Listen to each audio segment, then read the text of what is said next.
बिस्मिल्लाहिर्रहमानिर्रहीम। चलिए बेटा टॉपिक स्टार्ट करते हैं। Chapter number 10 last topic compound microscope. इससे पहले जो हमने 3 टॉपिक पढ़े थे, सिंपल माइक्रोस्कोप, लेंस कॉम्बिनेशन और एस्ट्रोनॉमिकल टेलीस्कोप। इन तीनों टॉपिक के मुकाबले में कंपाउंड माइक्रोस्कोप का टॉपिक लिटिल बिट टिपिकल है, थोड़ा सा मुश्किल भी है, इसलिए इस पे थोड़ा सा फोकस ज्यादा कीजिएगा। 7 मार्क्स का क्वेश्चन पेपर में पूछा जाता है। Describe construction, working of compound microscope and also drive the formula for magnification। यानी कि क्लास मैट्रिक चैप्टर 14 में टॉपिक था, वहां पे इसका इंट्रोडक्शन, इसकी कंस्ट्रक्शन, इसकी वर्किंग, इसकी रे डायग्राम मौजूद थी। मगर जो मैग्निफिकेशन का फॉर्मूला है ना, वो आपके पास मौजूद नहीं था। मैग्निफिकेशन का फॉर्मूला आपके पास मौजूद नहीं था। ठीक है, तो मैग्निफिकेशन का एक्चुअली जो फॉर्मूला है वो आज आपने ड्राइव करना है, और ये डायरेक्शन आपके पास प्रीवियस टॉपिक के मुकाबले में थोड़ी सी मुश्किल डायरेक्शन है। ठीक है, तो उस पर कॉन्सेंट्रेट कीजिएगा। पहले बात करते हैं कंपाउंड माइक्रोस्कोप है क्या। ठीक है, पहले हम बात करते हैं कंपाउंड माइक्रोस्कोप है क्या। देखिए बेटा, कंपाउंड माइक्रोस्कोप जो बच्चे बायो के हैं उनको पता है कि बायोलॉजी के अंदर ये एक बहुत ही ज्यादा बेसिक टूल है। बायो के अंदर एक बहुत ही ज्यादा क्या है, बेसिक टूल है।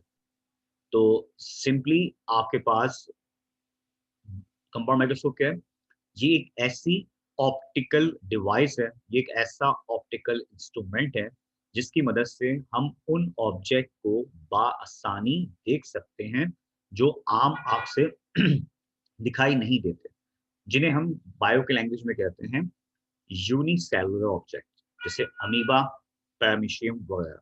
यानी वो ऑब्जेक्ट जो एक सेल पे मुश्तमिल होते हैं।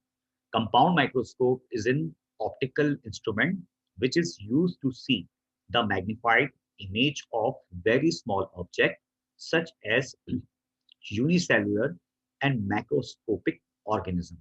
ठीक है, तो यानी कि एक ऐसी डिवाइस जिसकी मदद से हम उन ऑब्जेक्ट को देखते हैं जो आम आंख से दिखाई नहीं देते, जो एक सेल पे मुश्तमिल होते हैं, जैसे अमीबा, पैरामीशियम वगैरह।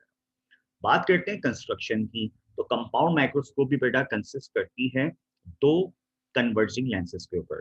अगर आपको याद हो, एस्ट्रोनॉमिकल टेलीस्कोप भी कंसिस्ट करती थी दो कन्वर्जिंग लेंसेज के ऊपर। ठीक है, और कन्वर्जिंग लेंस कौन से होते हैं आपको पता है, कन्वर्जिंग लेंस कौन से होते हैं, कॉन्वेक्स लेंस होते हैं। तो उसमें एक बिहेव करता है एज अ ऑब्जेक्टिव, जिसको हम कहते हैं ऑब्जेक्ट पीस, और एक बिहेव करता है एज अ आई पीस। ठीक है, तो ऑब्जेक्टिव क्या है और उसमें आई पीस क्या है। पहली बात आपको पता है, वो लेंस जो आंख के करीब होता है उसे हम कहते हैं आई पीस, और वो लेंस जो ऑब्जेक्ट यानी कि स्लाइड के करीब होता है उसे हम कहते हैं ऑब्जेक्ट पीस। अच्छा, अगली बात, इसकी जो कंस्ट्रक्शन है टेलीस्कोप की उल्टी है। यानी कि कंपाउंड माइक्रोस्कोप में जो ऑब्जेक्टिव होता है वो स्मॉल फोकल लेंथ का होता है। ठीक है, और जो आई पीस होता है वो लार्ज फोकल लेंथ का होता है। अगर आपको टेलीस्कोप याद हो, टेलीस्कोप के अंदर जो ऑब्जेक्टिव था, जो ऑब्जेक्ट पीस था, वो लार्जर फोकल लेंथ का था, और जो आई पीस था वो स्मॉलर फोकल लेंथ का था। तो ये पेपर के बड़े इंपॉर्टेंट एमसीक्यूज होते हैं, तो सिंपल याद रखिएगा, ऑब्जेक्टिव यानी ऑब्जेक्ट पीस क्या होता है। कंपाउंड माइक्रोस्कोप के अंदर जो ऑब्जेक्टिव होता है वो नियर टू द ऑब्जेक्ट है, और इसकी फोकल लेंथ क्या है, स्मॉलर है। जबकि आई पीस क्या है, नियर टू द आई होता है, और इसकी फोकल लेंथ क्या होती है, लार्जर फोकल लेंथ होती है। ठीक है, यहाँ तो कोई कंफ्यूजन तो नहीं बेटा।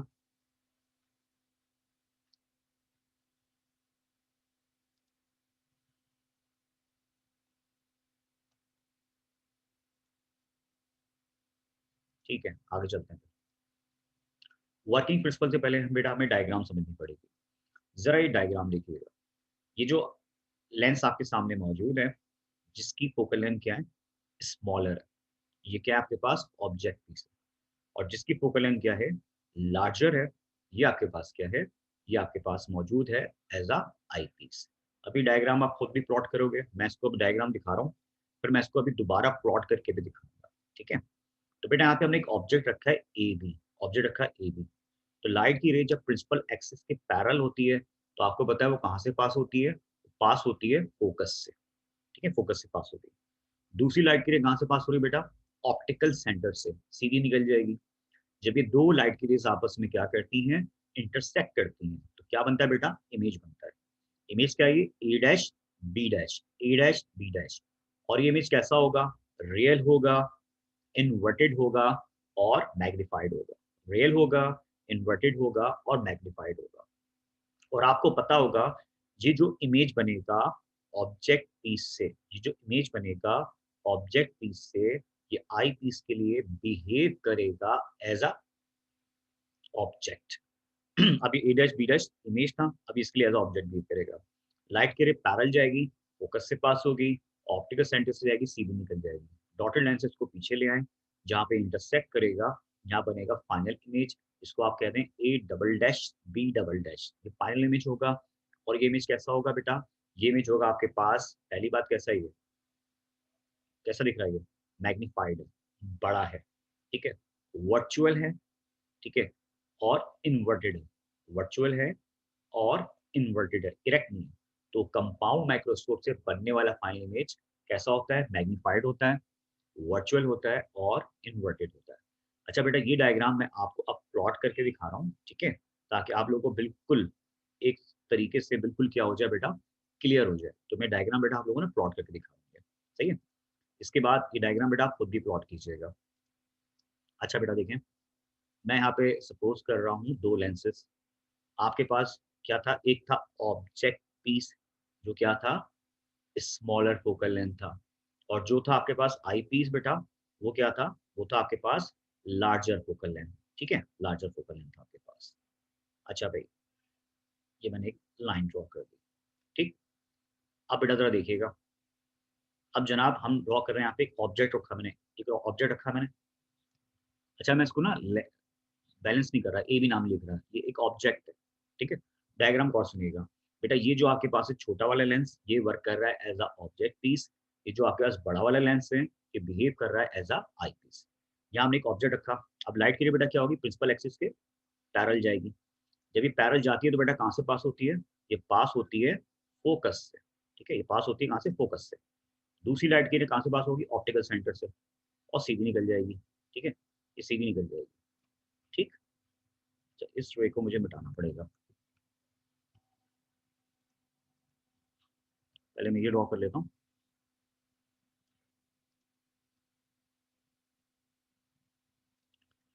ठीक है बेटा देखिएगा, when ray of light parallel to the principal axis after refraction it must passing through the principal focus। और दूसरी लाइट ऑप्टिकल सेंटर से सीधी निकल गई। अब ये जब दोनों रेज आपस में क्या करती हैं बेटा, इंटरसेक्ट करती हैं, तो क्या फॉर्म होता है, इमेज। यहाँ फॉर्म होगा इमेज, ये इमेज फॉर्म हो गया ब्लू कलर में ना, इमेज।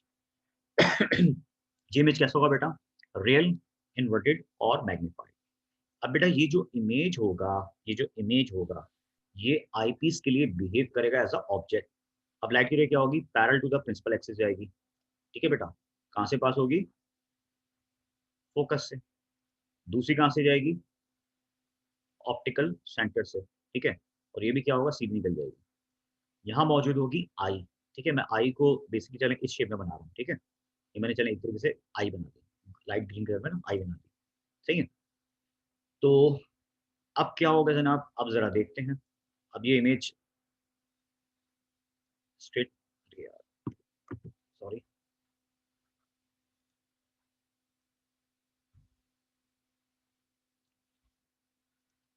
अब ये देखें, इसको स्केल से आप स्ट्रेट लाइन ड्रॉ कर लीजिएगा और फिर इसको ड्रॉ कर लीजिएगा, ठीक है।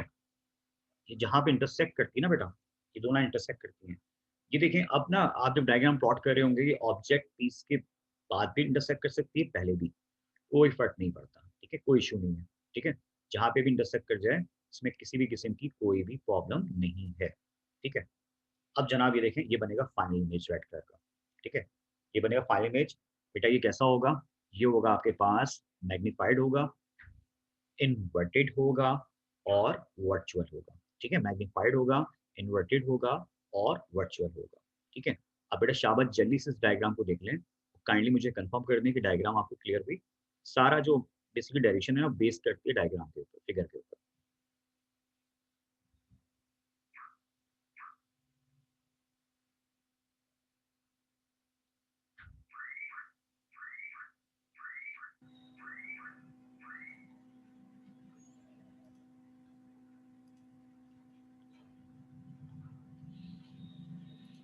अच्छा बेटा, ठीक है। तो बेटा मैं डायग्राम एक दफ़ा फिर एक्सप्लेन कर देता हूँ, परेशान ना हो, मैं दोबारा एक्सप्लेन कर देता हूँ बेटा। अच्छा जी, मैं इस पे आता हूँ। अब बेटा डायग्राम दोबारा सुनिएगा। हमने यहाँ एक ऑब्जेक्ट ए बी को रखा, लाइट की रे गई parallel to the principal axis, then फिर ये पास हो गई प्रिंसिपल फोकस से, दूसरी लाइट की रे कहाँ से पास हो रही है, ऑप्टिकल सेंटर से सीधी निकल जाएगी। जब ये दोनों लाइट की रेज आपस में क्या करेंगी, इंटरसेक्ट करेंगी, तो क्या बनेगा, इमेज बनेगा। ये इमेज कैसा होगा, रियल होगा, इन्वर्टेड होगा और मैग्नीफाइड होगा। अब ये आईपीस के लिए बिहेव करेगा एज अ ऑब्जेक्ट। अब लाइट के लिए पैरेलल जाएगी, पास होगी फोकस से, ऑप्टिकल सेंटर से आएगी, सीधी निकल जाएगी। डॉटेड लाइन आप इसको भी पीछे कर लें, इसको भी पीछे कर लें। जहाँ पे दोनों रेज आपस में क्या करेंगे, इंटरसेक्ट करेंगी, वहां फॉर्म होगा फाइनल इमेज। ये फाइनल इमेज कैसा होगा, ये इमेज आपके पास होगा मैग्नीफाइड, वर्चुअल और इन्वर्टेड। मैग्नीफाइड, वर्चुअल और इन्वर्टेड। ठीक है बेटा। अब आते हैं हम डेरिवेशन की जानिब। अच्छा, इसको पहले मैं थोड़ा सा और जरा एक्सप्लेन कर देता हूँ। बेटा देखें, ये बनेगा एंगल अल्फा ऑब्जेक्ट के लिए, अभी हम डेरिवेशन में यूज करेंगे। और यहाँ पे बेटा हम बनाएंगे एक ट्राइंगल, ये वाली ओ, इसको आप लिख लीजिएगा ए डबल डैश, उसको आप लिख लें बी डबल डैश। तो बेटा ये एंगल बनेगा आपके पास क्या, बीटा। ठीक है। तो अल्फा क्या कहलाता है, angle subtended bye an object, और याद होगा बीटा कहलाता था angle subtended bye an image. ठीक है, ठीक है बेटा। अब मैं निकाल रहा हूं मैग्निफिकेशन का फॉर्मूला। मैग्निफिकेशन का बेटा आपको फॉर्मूला याद होगा। मैग्निफिकेशन का फॉर्मूला होता है m equal to H I over H O. याद है क्या होता, m equal to H I over H O, H I over H O. ठीक है। अब अगर मैं मैग्निफिकेशन निकाल रहा हूँ ऑब्जेक्ट पीस के लिए, एमओ के लिए, एमओ क्या कहलाएगा, magnification of object piece. Magnification of object piece, गौर करो, height of image. Object piece के लिए इमेज क्या था, ऑब्जेक्ट पीस के लिए बेटा इमेज था ए डैश बी डैश, ए डैश बी डैश। तो एमओ क्या आएगा, ए डैश बी डैश। ठीक है। अपाउंड ऑब्जेक्ट क्या होगा इसके लिए, ऑब्जेक्ट होगा ए बी, ए पी। ये पॉइंट यहाँ समझ लिया। अब मैं डायरेक्शन स्टार्ट करूंगा, उसमें काम आएगी। मैग्निफिकेशन का फॉर्मूला होता है m equal to H I over H O. The ratio between height of image and height of object is known as magnification, which is also known as linear magnification, which is also known as linear magnification. ठीक है। तो ये object piece था, इसमें object क्या था, A B था, height of object क्या थी, ए बी थी। इसके लिए इमेज क्या था, ए डैश बी डैश था। तो M O magnification of object piece का बेटा फॉर्मूला क्या बनेगा, height of image A dash B dash, और हाइट ऑफ ऑब्जेक्ट क्या आएगा, ए बी आ जाएगा। इसी तरीके से बेटा अब हमने निकाली magnification of eyepiece, magnification of eyepiece. ठीक है। Same formula, H I over H O, H I over H O. सही है। तो बेटा इसमें नोट करो, उसमें ऑब्जेक्ट क्या होगा, ये जो ए डैश बी डैश था, ये जो ए डैश बी डैश था, ये ऑब्जेक्ट पीस के लिए क्या था, ये था उसके लिए इमेज। लेकिन ये आई पीस के लिए बिहेव कर रहा था एज अ ऑब्जेक्ट, और इससे बनने वाला फाइनल इमेज क्या था, A double dash B double dash. तो एम ई को आप क्या लिखोगे, इसको आप लिखेंगे A double dash B double dash, और ऑब्जेक्ट क्या आ जाएगा इसमें, ए डैश और बी डैश। ये पॉइंट जरा समझ लीजिएगा। देखें, ए बी बेटा क्या था यहाँ पे, मैं इसका कलर और चेंज करता हूँ ताकि आपको अंडरस्टैंड करना थोड़ा इजी हो जाए। ए बी था आपके पास हाइट ऑफ ऑब्जेक्ट। ठीक है। ए बी बेटा क्या था आपके पास, ए बी था आपके पास हाइट ऑफ ऑब्जेक्ट। फिर ए डैश बी डैश क्या था, इमेज था। ये इमेज तो था, बट ये आई पीस के लिए बिहेव कर रहा था एज अ ऑब्जेक्ट। और ए डैश बी डैश क्या था, sorry A double dash B double dash क्या था, ये था बेटा आपके पास फाइनल इमेज, फाइनल इमेज। तो जब आपने निकाला magnification of object piece, magnification of object piece, तो क्या आएगा, A dash B dash over A B, A dash B dash over A B.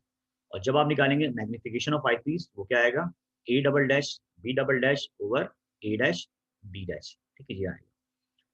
बेटा ये बता दें मुझे MO और ME निकालना आप लोगों को आ गया। फिर हम अब स्टार्ट करेंगे असल टॉपिक यानी कि डेरिवेशन। डेरिवेशन मुश्किल है, तो काइंडली ये पॉइंट जरा समझ लें, डायग्राम को अच्छी तरीके से समझ लें। इसमें बेटा कोई प्रॉब्लम है मुझे बता दें ताकि मैं उसको अभी सॉर्ट आउट कर दूं।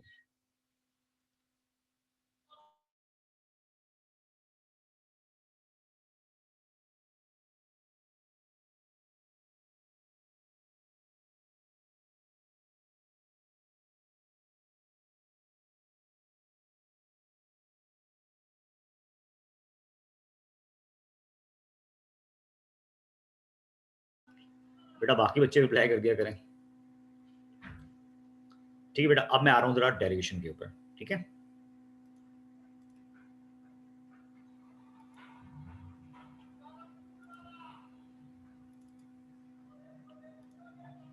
ओके बेटा फाइन।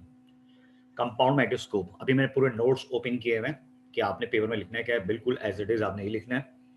इंट्रोडक्शन, कंस्ट्रक्शन वगैरह मैं सब पढ़ा चुका हूँ, तो हम जाएंगे मैग्निफिकेशन के फॉर्मूले की तरफ। ठीक है, तो जनाब अब हम आते हैं मेन डेरिवेशन के ऊपर। देखें बेटा, मैग्निफिकेशन का आपके पास फॉर्मूला क्या था?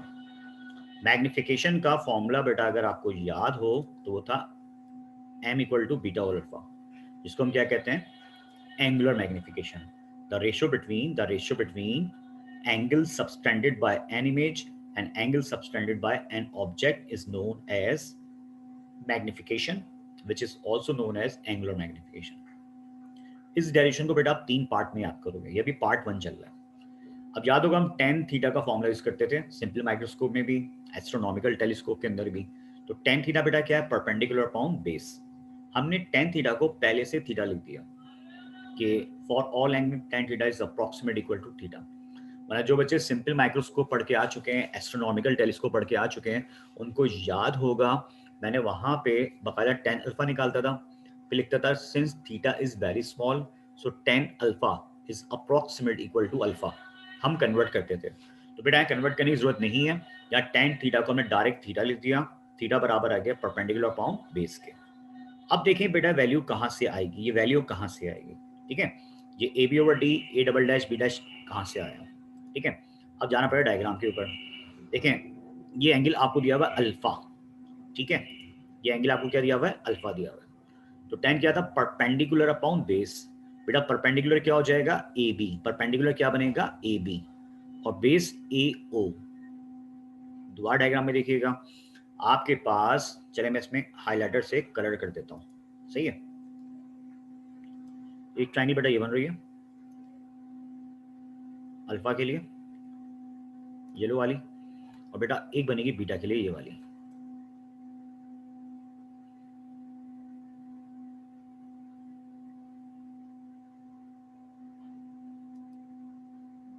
ठीक, काफी मेरा कलर काफी है।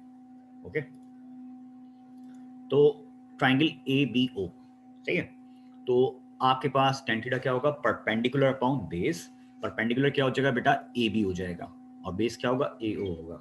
और ए ओ का हम बेटा क्या लिख देंगे, ए ओ का हम लिख देंगे बेटा डी। डी का मतलब क्या होता है, least distance of distance vision, least distance of distance vision. Perpendicular क्या हो गया बेटा, ए बी हो गया, और बेस क्या हो गया, D, least distance of distance vision. ठीक है, इससे पहले मैं ये भी समझा दूं, देन फिर मैं आगे वहां दिखाता हूं आपको।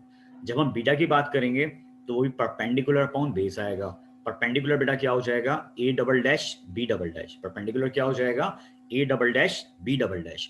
और बेटा बेस इसमें भी क्या आ जाएगा, इसमें भी हम ले लेंगे बेस डी, यानी कि जो इमेज बन रहा है वो कहाँ बन रहा है, वो बन रहा होगा least distance of distance vision के ऊपर, least distance of distance vision के ऊपर। दोबारा सुनिएगा, perpendicular upon base, perpendicular upon base, perpendicular क्या हो गया, ए बी हो गया, और बेस क्या हो जाएगा आपके पास, डी हो जाएगा। इससे यहाँ परपेंडिकुलर क्या हो जाएगा, A double dash B double dash हो जाएगा, और बेस क्या हो जाएगा बेटा, बी हो जाएगा। ठीक है, अब आए जरा टॉपिक के ऊपर वापस, डेरिवेशन के ऊपर। अल्फा के आगे देखो, ए बी अपॉन डी, मैं कहता ना परपेंडिकुलर अपॉन बेस। डायग्राम में परपेंडिकुलर क्या था, ए बी था, और बेस को हमने क्या लिखा था बेटा, डी लिखा था। इसी तरीके से जब हमने बात की बीटा की, बीटा की हमने बात की, तो उसमें भी क्या हो गया था, A double dash B double dash upon D आ गया था। ठीक है, अल्फा आ गया A B over D, beta आ गया A double dash B double dash upon D. मैं इसको दोबारा दिखाता हूँ आपको डायग्राम के अंदर, ये देखें अल्फा। परपेंडिकुलर क्या हो गया बेटा, ए बी हो गया, और बेस को हमने क्या लिखा है, डी लिखा है। इस तरह जब बीटा की बात की तो क्या हो गया, A double dash B double dash हो गया, और नीचे क्या आ गया, डी आ गया। ठीक है, यहां तक बेटा बात समझ में आई आप लोगों को?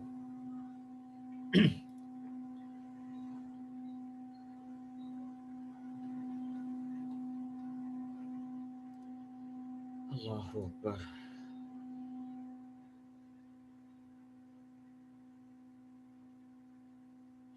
हाँ बेटा, डी इसलिए लिया है कि डी का मतलब था least distance of distant vision. D का मतलब था least distance of distant vision, यानी जो इमेज बनेगा वो आपके पास बनेगा least distance of distant vision के ऊपर, यानी 25 सेंटीमीटर पे बनेगा या उससे दूर बनेगा, क्योंकि अगर वो उससे पहले बना तो आपको पता है कि आपको इमेज क्लियर दिखाई नहीं देता।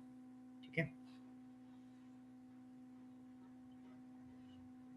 तो बेटा समझ लें डेरिवेशन का पार्ट 1 हो गया यहाँ तक। ओके, अच्छा, अब क्योंकि हम निकाल चुके हैं क्या, अल्फा भी निकाल चुके हैं, बीटा भी निकाल चुके हैं, तो अब हम पुट करेंगे मैग्निफिकेशन के फॉर्मूले में। मैग्निफिकेशन फॉर्मूला क्या था, beta over alpha. Beta over alpha, beta क्या दिया बेटा आपको, A double dash B double dash upon D. Alpha क्या दिया हुआ है, A B upon D. Formula था M equal to beta over alpha. ये देखें, M equal to beta over alpha, तो इक्वेशन नंबर 1 में हम पुट कर रहे हैं एम इक्वल टू, ये आ गया बेटा बीटा की वैल्यू, ये आ गई अल्फा की वैल्यू। डी से डी क्या हो जाएगा बेटा, कैंसिल हो जाएगा, तो एम बराबर आएगा A double dash B double dash upon A B के।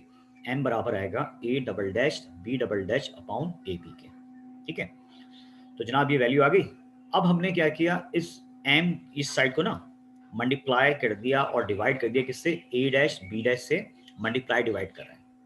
मैग्निफिकेशन, एंगुलर मैग्निफिकेशन हमारे पास क्या आ गई, A double dash B double dash upon A B आ गई। फिर हमने इसको मल्टीप्लाई डिवाइड कर दिया A dash B dash upon A dash B dash से। ऐसा हमने क्यों किया, जरा देखिएगा। ऐसा हमने इसलिए किया कि अगर किसी बच्चे को याद हो, तो मैंने स्टार्ट में जिस नीचे फॉर्मूले लिखे ना, ये magnification of eyepiece, magnification of eyepiece को हम शो करेंगे एम ई से, बट यहाँ मैंने एम वन लिखा है। मैग्निफिकेशन ऑफ ऑब्जेक्ट पीस को हम किससे शो करेंगे, एम ओ से, या मैंने एम टू लिखा है। तो आप देखें एम वन की एक वैल्यू आपको दी हुई है और एम टू की वैल्यू आपको दी हुई है। ठीक है, मैं इस पर वापस आता हूँ। देखो ये एम वन एम टू की वैल्यू कहाँ से आई, मैग्निफिकेशन ऑफ आई पीस और मैग्निफिकेशन ऑफ ऑब्जेक्ट पीस कहाँ से आया। अगर किसी बच्चे को याद हो तो मैंने स्टार्ट में ही बता दिया था कि देखो ये लिखा हुआ मैग्निफिकेशन ऑफ ऑब्जेक्ट पीस क्या निकाला था हमने, A dash B dash over A B. Magnification of object piece A dash B dash over A B निकाल चुके हैं। मैग्निफिकेशन ऑफ आई पीस क्या निकाला था, A double dash B double dash over A dash B dash. Magnification of object piece A dash B dash over A B. Magnification of eyepiece A double dash B double dash over A dash B dash. ये निकाल ली थी हमने value. अब देखो बेटा यही value मैंने यहाँ पुट की हुई है, एग्जैक्टली ये लिखी हुई है देखो। ठीक है, यहाँ लिखी हुई है, ये लिखी हुई आगे।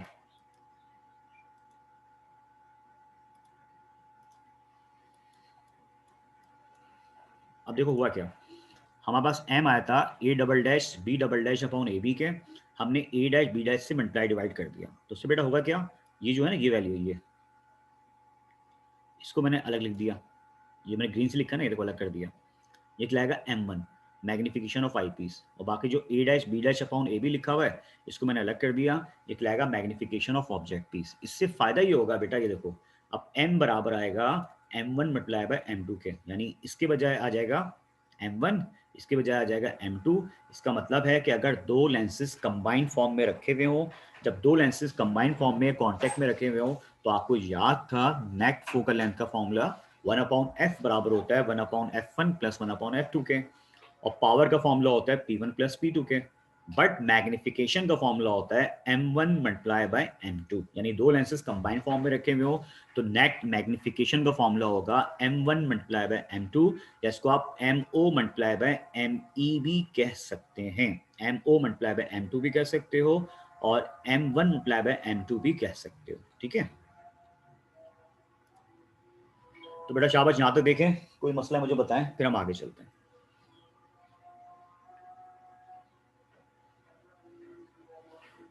शाबाश, चैट बॉक्स में मुझे रिप्लाई कर दीजिएगा।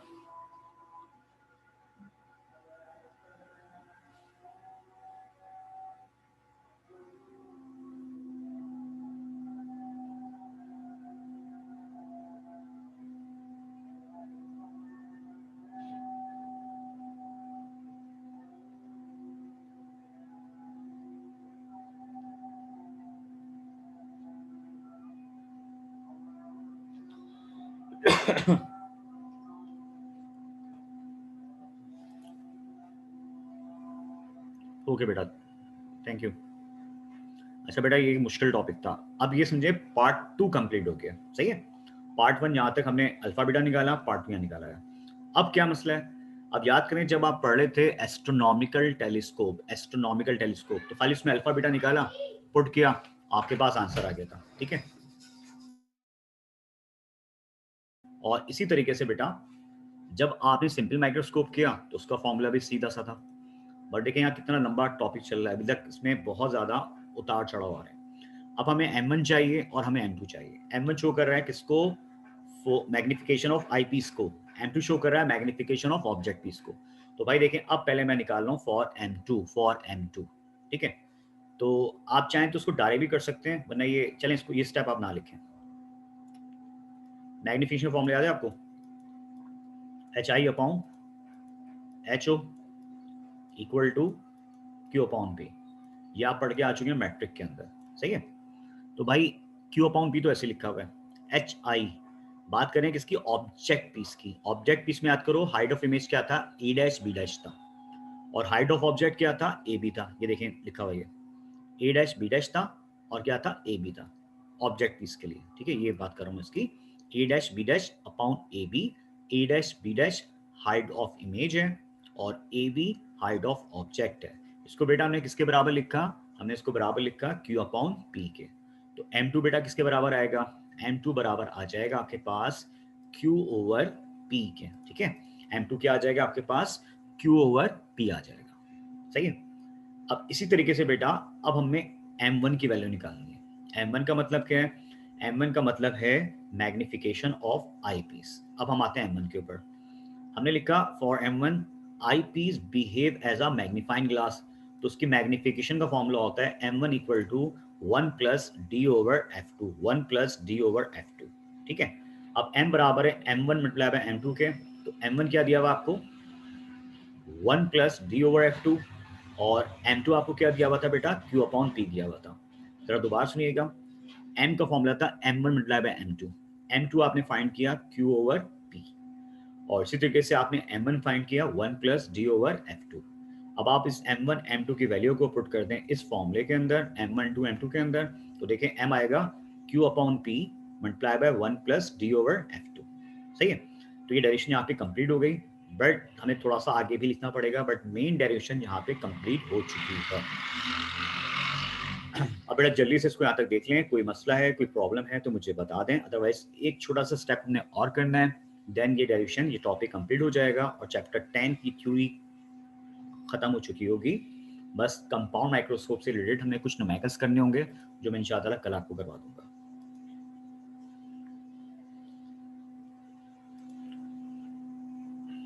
अच्छा बेटा देखें, अब हमने पता क्या किया, ये जो P है ना, P को हमने F1 लिखा है और Q को हमने L लिखा है। ऐसा क्यों किया मैं भी समझाता हूँ। P को हमने रखा है F1 और Q को रखा है L। P को हमने F1 क्यों रखा है, मैं डायग्राम से आपको समझाता हूँ।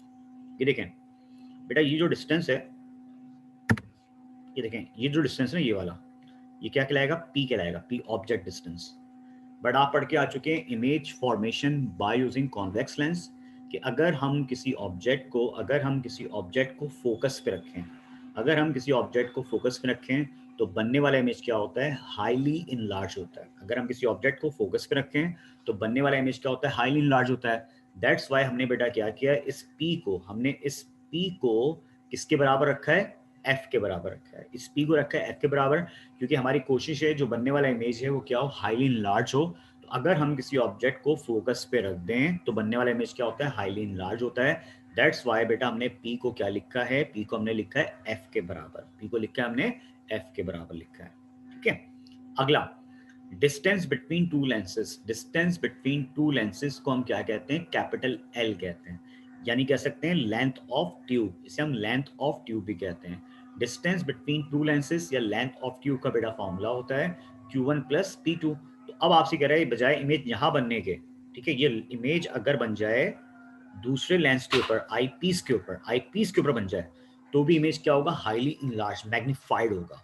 दैट्स वाई यहाँ पे हमने अज्यूम किया है कि P बराबर है किसके, F के, और Q बराबर है किसके, L के। ये बात समझ में आए तो अच्छी बात है, नहीं समझ में आती तो बेटा इसको आपने मगअप करें, रट्टा मारें, कुछ भी करें, समझ लें। P को आपने बेटा F पुट किया है और Q का आपने L पुट किया है, तो देखें इक्वेशन में चेंज क्या आएगा, M बेटा ऐसे ही आ जाएगा, Q के बजाय आपने क्या पुट कर दिया, ये देखें Q के बजाय L आ जाएगा, Q के बजाय L आ जाएगा और P के बजाय क्या आ जाएगा, F1 आ जाएगा। तो M बराबर आएगा L upon F1 1 plus D over F2। तो डेरिवेशन यहाँ पे कंप्लीट हो गई। ठीक है, इस लेक्चर को मैं अभी थोड़ी सी देर में अपलोड कर रहा हूँ, इसको आप देख लीजिएगा। ठीक है, और कोई कन्फ्यूजन हो तो फिर मुझे चैट बॉक्स में आप रिप्लाई दे सकते हैं। मैंने व्हाट्सएप के ऊपर भी ना अब आप लोग अलाउ कर दिया, मैसेज आप सेंड कर सकते हैं।